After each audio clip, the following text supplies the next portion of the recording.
जय जय श्री राधे, जय जय श्री राधे। अध्याय 9वां अध्याय, श्री भरत जी का ब्राह्मण कुल में जन्म। श्री सुखदेव जी ने कहा, राजन, जिस समय उन्होंने अपना मृत शरीर छोड़ा था उस समय वे श्रेष्ठ ब्राह्मण कुल के बारे में ही सोच रहे थे, इसलिए उनका जन्म अंग ऋषि के गोत्र में एक ब्राह्मण के पुत्र के रूप में हुआ। अंग ऋषि के गोत्र में एक ब्राह्मण के पुत्र के रूप में हुआ। वह ब्राह्मण आंगिरस गोत्र के पूर्व तक महर्षि अंगिरस के समान ही शम दम तप स्वाध्याय वेदाध्ययन त्याग अतिथि सत्कार संतोष सहनशीलता विनय कर्म विद्या दूसरे के दोषों को न ढूंढना आत्मज्ञान आनंद आदि सभी गुणों से युक्त था। देखो ये रास्ते बताए गए वापस, कौन से रास्ते हैं देख लो, उसमें से एक दो भी मिल जाए तो आनंद आ जाए। शम दम तप स्वाध्याय वेदाध्ययन त्याग अतिथि सत्कार संतोष सहनशीलता विनय कर्म विद्या दूसरे के दोषों को न ढूंढना आत्मज्ञान आनंद आदि सभी गुणों से युक्त था। एक दो गुण भी आ जाए ना, आनंद आ जाए। दूसरों में से दोष न देखे ना, ये भी बड़ा गुण आ जाता है, इसमें से भी बहुत कुछ मिल जाता है। उसकी धर्म पत्नी भी उसी के समान गुणों से आवृत थी। रूप और उदारता में उसका कोई सानी नहीं था। उसकी 2 पत्नियां थी। पहली पत्नी से उसे गुण संपन्न 9 पुत्र प्राप्त हुए और छोटी पत्नी से एक ही साथ एक पुत्र और एक कन्या का जुड़वा जन्म हुआ। इनमें जो पुरुष था वह भगवान के परम भक्त राजर्षि भरत ही थे और स्त्री रूप में जो कन्या उत्पन्न हुई वह आगे चलकर परम विदुषी सिद्ध हुई। अपने इस जन्म में भरत अपनी पूर्व स्मृतियों के कारण स्वजनों की संगति से अत्यंत भयभीत रहते थे। अब देखो ये बाबा जी का दूसरी मैं बात बताऊं, हिरण में आ गया, हिरण बन गया तो भी उसको याद था मैं कौन था। ये बाबा जी गाँव में हमको वो नहीं करा रहे हैं, लीला नहीं बता रहे हैं। हिरण में था तो भी उनको याद था कि मैं ऐसे मैं करके आया हूँ। वो किसको पता चलता है, जो जानबूझ के करके आया होगा उसको ही पता होगा, बराबर के नहीं। हम तो गुस्सा करते हैं तो पता नहीं चलता है कि भाई कैसे गुस्सा हो गया, मैं तो करना नहीं चाहती थी, मैं तो करना नहीं चाहता था, नहीं बोलते हम लोग। और ये बाबा जी हिरण बन गया तो भी याद था मैं कौन हूँ। अभी ये वापस जी भरत बन के आए तो भी याद है कि मैं कौन था। इस सब लीला है भाई, ये संतों की लीला है। हमारे जैसे गटर में पड़े हुए जीवों को सुधारने के लिए संत महात्मा खुद गटर में आते हैं और हमको निकाल के खुद भी निकल जाते हैं। खुद तो निकली हुई होती है, हमको सुधारने के लिए गटर में जाया जाता है और फिर हमारे जैसों को उद्धार करके फिर बाबा जी अपनी मस्ती में आ जाते हैं। अपनी पूर्व स्मृतियों के कारण स्वजनों की संगति से अत्यंत भयभीत रहते थे, कहीं मैं फिर से आसक्ति में न पड़ जाऊं। हम कभी गलती से सीखते हैं क्या? ये बाबा जी तो सीखे सिखाए हैं भाई। वे अपना हर समय श्री हरि के गुण कीर्तन को सुनने में व्यतीत करते थे और कर्म बंधनों से मुक्ति पाने के लिए भगवान वासुदेव के श्री हरि चरण कमलों में ही ध्यान लगाते रहते थे। दूसरों की दृष्टि में वे अपने आप को पागल मूर्ख अंधा और बहरा ही बनाए रखते थे। ये सब लीला है ना भाई। आप कभी किसी को बोलते हो मूर्ख हो, मैं मूर्ख हूं, कभी बोलते हो? अच्छा कोई मूर्ख बोलते हो तो उससे झगड़ा करते हैं कि नहीं? अच्छा ये बाबा जी क्या कर रहे हैं, दूसरों की नजर में, अब ये मूर्ख है नहीं लेकिन बता रहा है मैं मूर्ख हूं, तो लीला है कि नहीं है? ये पूरी लीला है। ये वाक्य से तो पूरा सिद्ध हो गया, बाबा जी लीला ही कर रहे हैं। दूसरों की दृष्टि में वे अपने आप को पागल, हम कभी पागल दिखाते हैं क्या? पागल नहीं बताता मैं पागल हूं। और ये बाबा जी तो खुद संत हो के इतने बड़े जानकार हो के बताते हैं मैं पागल हूं, मूर्ख हूं, अंधा हूं।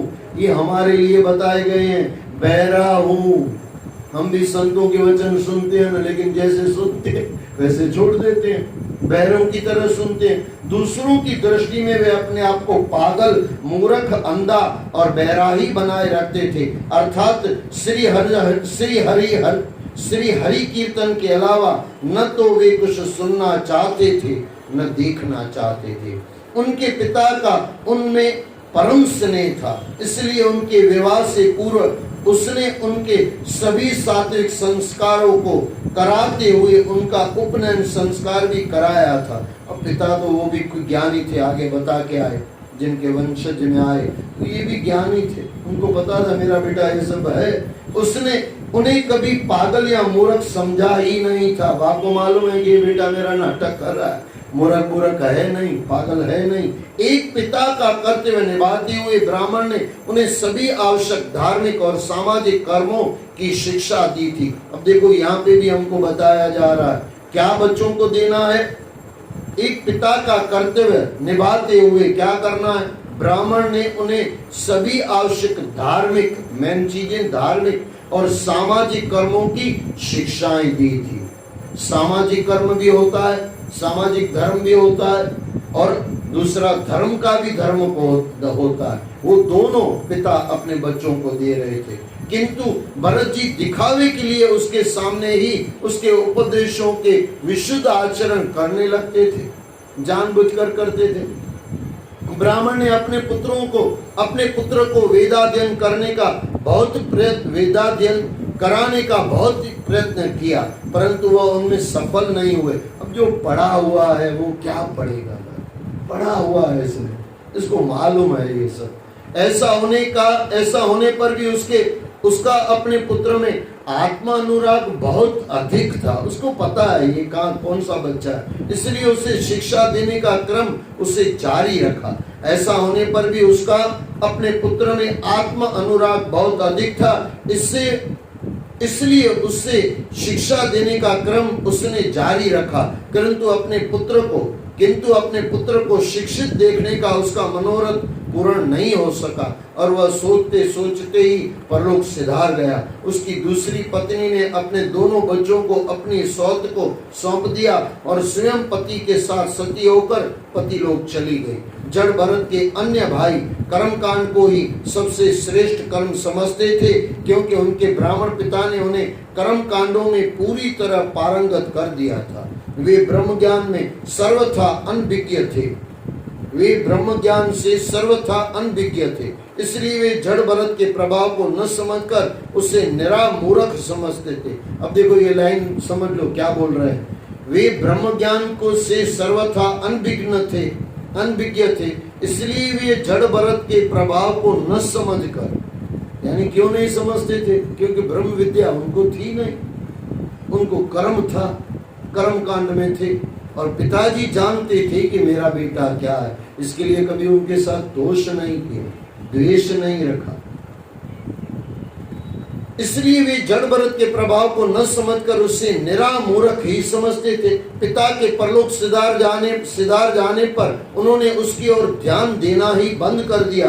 भरत जी को अपने मान अपमान की कोई चिंता नहीं थी। जब कोई उन्हें पागल और मूर्ख समझकर उनसे वैसा व्यवहार करता तो वो भी वे उससे वैसा ही व्यवहार करते। वे इतने भोले बने रहते थे कि वे सभी का काम किसी विरोध के बेगार में ही कर दिया करते थे। जो थोड़ा बहुत अन्न उन्हें खाने को मिल जाता वे उसी से संतुष्ट हो जाते थे। प्राण रक्षा हित भोजन वंचे, ब्रह्मदर्शनी के अंदर मैंने बीच में उसके ऊपर सत्संग किया था। प्राणों की रक्षा करने के लिए, शरीर को चलाने के लिए भोजन किया जाता है, झाड़े बनने के लिए, मोटे बनने के लिए नहीं किया जाता, जो आज तक हो रहा है। आजकल यही हो रहा है, मोटा बनने के लिए खाया जा रहा है। उनके किसी संत ने पूछा, बोले भाई क्यों जी रहे हो? बोले खाने के लिए। बोले भाई क्यों खा रहे हो? बोले जीने के लिए। बस यही हमारा चक्र हो गया, खाना है जीना है, खाना है जीना, लेकिन परमात्मा कहीं बीच में आता ही नहीं है। जो थोड़ा बहुत अन्न उन्हें खाने को मिल जाता था वे उसी से संतुष्ट हो जाते। भरत जी को स्वतः ही बिना किसी परिश्रम के आत्मज्ञान प्राप्त था। वे उसी आत्मज्ञान के आनंद सरोवर में गोते लगाते रहते थे। उनके मन में किसी के प्रति जरा भी ईर्ष्या अथवा द्वेष भाव नहीं था। ये याद रखने जैसा है। वे सर्दी गर्मी वर्षा आंधी कैसा भी मौसम क्यों न हो, उनमें उसमें नंगे सांड के समान बेधड़क घूमते फिरते थे। उनके सभी अंग हष्ट पुष्ट एवं गठे हुए थे। नंगी धरती पर पड़कर सो जाने से उन्हें कभी कोई परेशानी अनुभव नहीं होती थी। शरीर पर उन्होंने कभी तेल फुलेर नहीं लगाया था। वे कई कई महीनों तक नहाते नहीं थे। शरीर पर धूल मिट्टी और मैल जमा रहता, पर उन्हें साफ करने की जैसे उन्हें फुर्सत ही नहीं थी। अपनी कमर में वे एक मेला कुचेला कपड़ा लपेटे रहते। उनका यज्ञोपवीत भी बड़ा मैला हो गया था। लोग उन्हें ब्राह्मण ही मानते थे। वे उन्हें अधम और नीच ब्राह्मण मानकर वे लोग उन्हें ब्राह्मण ही नहीं मानते थे। वे उन्हें अधम और नीच ब्राह्मण मानकर उनका अपमान करने में भी नहीं चूकते थे। वे उनकी बात का बुरा न मानकर अपनी ही मस्ती में घुमा करते थे। उन्हें मजदूरी करके पेट पालते देखकर उनके भाई उन्हें कृषि कर्म में लगा देते तो वे सहर्ष उसे भी करने लगते। बदले में उन्हें अपने भाइयों से जो मिल जाता उसी में वे संतुष्ट हो जाते। अपने भाइयों के वहां ही नौकरी कर रहे हैं, जो मिल जाता ले लेते थे। हमारा ऐसा हो तो भाई को मार डाले हो। राजन, एक बार की बात है कि डाकुओं के सरदार ने पुत्री की कामना से भद्रकाली को मनुष्य की बलि देने का संकल्प किया। आधी रात में एक खेत में फसल की रखवाली करते भरत जी को उन डाकुओं ने पकड़ लिया और उसे रस्सी से बांधकर काली के मंदिर में ले आए। उन डाकुओं ने उन्हें स्नान कराकर साफ सुथरे वस्त्र पहनाए और नाना प्रकार के आभूषण, चंदन माला और तिलक आदि से उनका श्रृंगार किया। फिर उन्हें अच्छी तरह से भरपेट भोजन भी कराया। उसके बाद धूप दीप माला खील पत्ते अंकुर फल आदि काली के सामने रखकर तरह तरह की स्तुति करते हुए तथा ढोल मृदंग आदि बजाते हुए देवी को प्रसन्न करने के लिए उन्होंने भरत जी को सिर नीचा करके बलि वेदी पर बिठा दिया। तो ये बाबा जी वहां भी मस्त बैठ गए। ऐसे एक संत कह रहे थे, बोले अपने को समझा रहे थे कि भाई ये खाना खाया है तो मरने के लिए भी तैयार हो जा। एक कोई संत बता रहे थे, और ये तो बाबा जी इसको जैसे जीना है वैसे मरना है, संतों को कोई फर्क नहीं पड़ता। अंत में उन्होंने भरत जी को सिर नीचा करके बलि वेदी पर बैठा दिया। अंत में दस्तुरराज के पुरोहित बने उस लुटेरे ने, अब देखो ये पुरोहित है लेकिन है लुटेरा, ये आजकल बहुत चल रहा है, जबरदस्त दिखने में। पंडित जी ऐसे, हमारे जो पंडित जी हैं ऐसे बहुत कम पंडित जी होते हैं भाई। सच्चा पंडित मिल जाए, सच्चा गुरु मिल जाए, कदर करना सीखो। हमारे यहाँ पे पंडित जी कितने बढ़िया है भाई, एकदम सहनशील, एकदम कम पैसों में कराने वाले, बहुत कम मिलते हैं। अब देखो ये लुटारा पुरोहित बन के बैठा हुआ। अंत में दस्युराज के पुरोहित बने उस लुटेरे ने उस नर पशु के रुद्र से देवी को प्रसन्न करने के लिए देवी मंत्रों से अभिमंत्रित एक पैनी धार वाला खड़ग उठाया। वे सभी डाकू इस बलि आयोजन से इत्यादि उन्मत्त हो रहे थे। हिंसा से उन्हें जरा भी भय नहीं लग रहा था। उल्टे वे आनंदित होकर चीख चिल्ला रहे थे, क्योंकि लुटेरे हैं। वे मूर्ख ये नहीं समझ पा रहे थे कि ब्रह्म हत्या के दोष के बागी होने जा रहे हैं। यह देखकर देवी भद्रकाली के शरीर में सहसा ब्रह्म तेज का दाह होने लगा और देवी मूर्ति को तोड़कर सहसा प्रकट हो गई। देवी का भयानक रूप और क्रोध में अंगार उगलती आंखों को देखकर वहां खड़े सभी लोग सहम गए। बलि देने वाले पुरोहित का उठा हुआ हाथ ज्यों का त्यों स्थिर हो गया। तभी देवी ने क्रोध से तड़प कर भयानक अट्टहास किया और चीखी, दुराचारी नर पिशाचो, एक आत्मज्ञानी ब्राह्मण की हत्या करके तुम मुझे प्रसन्न करना चाहते हो। देखो यहाँ पे भी बताया गया, देवी ने भी बताया ये आत्मज्ञानी है। अभी ये आत्मज्ञानी है, इसने कुछ अभी तो अध्ययन ही नहीं किया था। अध्ययन तो पूरा ही था, अगला ही था, याद हो तो आपको। इसने तो सीखा ही नहीं, बाबा जी ने जो भी सिखाया सीखा ही नहीं, लेकिन आत्मज्ञानी था, आत्मज्ञानी था। फिर मैं दोहरा दूं, ये पूरा चरित्र हमारे सुधारे के लिए है, मुर्ग की संभालना करने के लिए, मुर्ग को परमात्मा तक पहुंचाने के लिए, गुरु शिष्य के लिए पता नहीं क्या क्या कर लेता है। ये गुरु है ना, गुरु बन के उस शिष्य को लिया हाथ में मुर्ग को और परमात्मा के चरणों में पहुंचा देगा। आगे आएगी कथा, तब उसको बराबर सुनना। एक आत्मज्ञानी ब्राह्मण की हत्या करके तुम मुझे प्रसन्न करना चाहते हो, तुम इसे क्या मारोगे, पहले अपने जीवन की रक्षा करो। ऐसा कहकर देवी ने अपने विशाल खड़ग से वहां खड़े सभी डाकुओं का सिर धड़ से अलग कर दिया। मारने आए थे उनको और ये सब बाबा जी राम राम हो गए, और अपने गणों के साथ उनके रक्त को पीकर अपना क्रोध शांत किया। भद्रकाली माता खून पीती है, लेकिन दुष्टों का, संतों महात्माओं का नहीं। उनके तो क्या बात करे भाई, क्या माता जी के स्वरूपों की बात करें।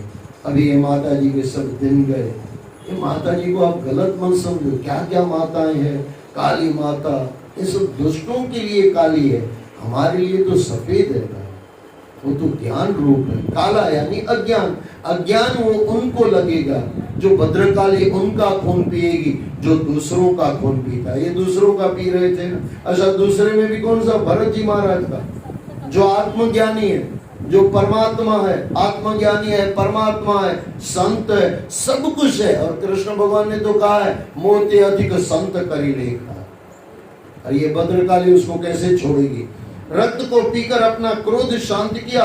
भद्रकाली को साक्षात अपने सामने देखकर भरत जी ने उन्हें दंडवत प्रणाम किया और उसकी स्तुति में ब्रह्म पदों का गान कर दिया। अब देखो, पढ़ा लिखा नहीं था बाबा जी, इस जन्म में नहीं पढ़ा था, लेकिन सब है बाबा जी के पास। देवी ने प्रसन्न होकर भरत जी को अभय दान दिया और देखते देखते वे अंतर्ध्यान हो गए। राजन, जो व्यक्ति, देवी ने प्रसन्न होकर भरत जी को अभय दान दिया और देखते देखते वे अंतर्ध्यान हो गई। राजन, जो व्यक्ति शरीर रूपी अहंकार से मुक्त हो चुका है, अब देखो ये हमारे लिए आया है, बराबर सुनना। जो व्यक्ति शरीर रूपी अहंकार से मुक्त हो चुका है, मैंने अभी आपको थोड़ी देर पहले कहा, हम शरीर में ही मरे पड़े हैं, शरीर से ऊपर उठो न, परम तत्व मिल जाएगा।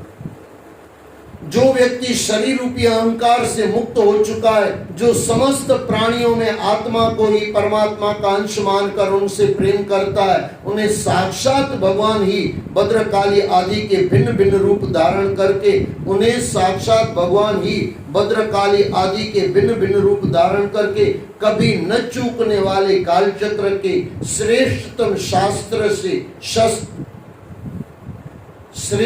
शस्त्र से रक्षित करते हैं। जो लोग भगवान श्री हरि के चरण कमलों में अपनी भक्ति रखते हैं, वे अपना सिर काट जाने के अवसर पर जरा भी व्याकुल नहीं होते। हमको तो चींटी काट डाले ना, ऐसा लगता है जैसे तलवार लग गई, और यहाँ पे तलवार चल रही है। बाबा जी आराम से सोए हुए थे यानी झुके हुए थे, तो माता ने फिर उनको अभय दान दिया। वे अपना सिर काट, थोड़ा इसको वापस सुन लो, जो लोग भगवान श्री हरि के चरण कमलों में अपनी भक्ति रखते हैं, वे अपना सिर काटे जाने के अवसर पर भी जरा भी व्याकुल नहीं होते। जय जय श्री राधे, जय जय श्री राधे, जय जय श्री राधे। 9वां अध्याय पूरा हुआ, 10वें में कल प्रवेश करेंगे। बोलो सद्गुरुदेव भगवान की।